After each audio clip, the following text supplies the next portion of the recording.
परमात्माले वचनको द्वारा काम गरेर देखाउनु भयो। चुरोट खानै मन नलाग्ने बानी परमात्माले बनाइदिनु।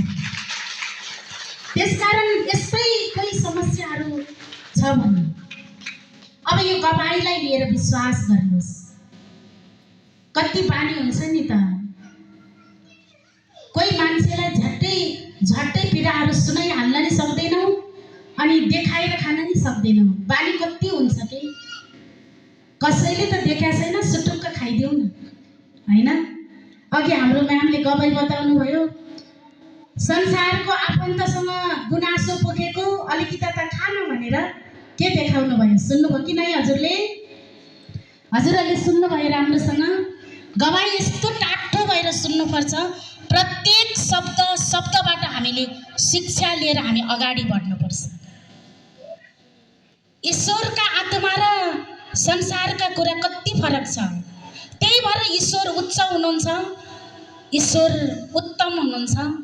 ईश्वरमा ध्यान लगाउँछौँ, ध्यान दिन्छौँ, उच्च सल्लाह र सुझाव पाउँछौँ अनि उच्च शिक्षाहरू पाउँछौँ। संसारको आफन्तलाई गुनासो सुनाउनु भएको, उल्टै गुनासोमा फस्नु भयो।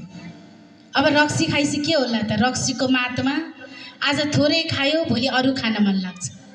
रक्सीले के भन्छ? आज थोरै खान, भोलि अरू खाने म बनाउँछु भन्छ। मानिसलाई पत्तै हुँदैन, जति खाँदा नि धित नमर्ने हुन्छ। गराउँछ त्यही दूषितवाला आत्माले। गलत चिज हो, खराब चिज हो भनेर जानिसकेपछि किन असत्यमा घोडा टेक्नु, किन असत्य कुराहरूलाई अपनाउनु? अनि जीवन घर न घाटको हुँदैन। ईश्वर चिनेको छु भनेर मात्रै पनि हुँदैन।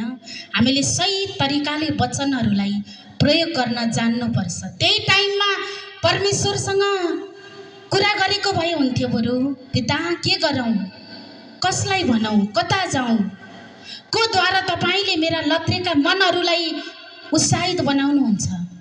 परमेश्वर मलाई असल सल्लाह दिनु न, असल सुझाव दिनु न, असल बाटोहरू देखाइदिनु न परमात्मा। हालतबाट पनि उत्रिने, गलत मन बुद्धिबाट पनि उत्रिने यो सल्लाहहरू तपाईँले दिनुहोस् न पिता भनेर नदेखिने परमेश्वर हृदयमा रहनु भएको पितामा बरु गुप्तामा बसेर कुराकानी गरेको भए परमेश्वरले तैँले यसरी मन उठा, तैँले यसरी विश्वास गर, तैँले यो वचनमा ध्यान गर, तैँले उसको लागि, श्रीमानको लागि पनि प्रार्थना गरेर माग भन्ने परमात्माले असल मार्गदर्शन गराउनु।